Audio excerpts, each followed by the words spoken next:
Presiden Jokowi melawan mitos lame duck atau apa yang terjadi pada presiden di banyak negara di belahan dunia tentang di akhir masa jabatan.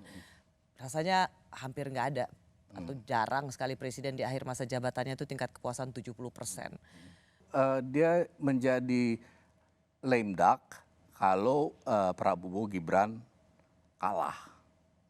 Kalau Prabowo Gibran menang, ya lame duck tapi nggak lame duck banget lah gitu ya. Apakah Prabowo mau rela bahwa pemerintahan dia itu kendalikan dari belakang oleh seorang Jokowi lewat anaknya? Toh dia punya kepentingan-kepentingan dia sendiri. Belum tentu keberlanjutan ini ada di pasangan ini. Tidak 100% Tidak menurut selinier saya. itu. Iya, Prabowo bukannya orang yang ini ya, yang kita bisa minimalisir kekuatan jaringannya sendiri. Walaupun nanti ya Gibran itu ya sebetulnya kan adalah suara dari bapaknya gitu ya.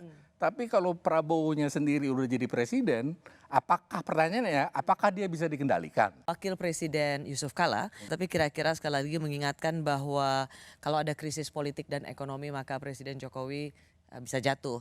Sebenarnya ini sebuah pernyataan yang untuk mengingatkan dan ada prakondisi kalau krisis politik dan ekonomi terjadi maka Presiden Jokowi akan jatuh. Menurut saya itu Berlebihan. agak berlebihan.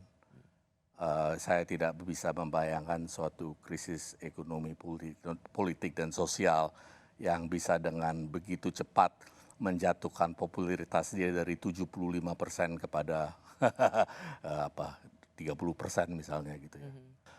Akan terjadi pergantian kekuasaan bukan lewat mekanisme-mekanisme yang sudah Bahwa ada dicanangkan masalah secara resmi. dalam politik kita menjelang pencapresan ini itu iya. Tetapi bahwa kemudian itu akan terjadi semacam krisis politik, bahwa ada masalah ekonomi itu iya. Tapi kemudian akan ada satu krisis politik ekonomi seperti misalnya 98 rasanya jauh dari Ya, kenyataan. sejauh ini saya nggak lihat ada tanda-tandanya sih. Baik.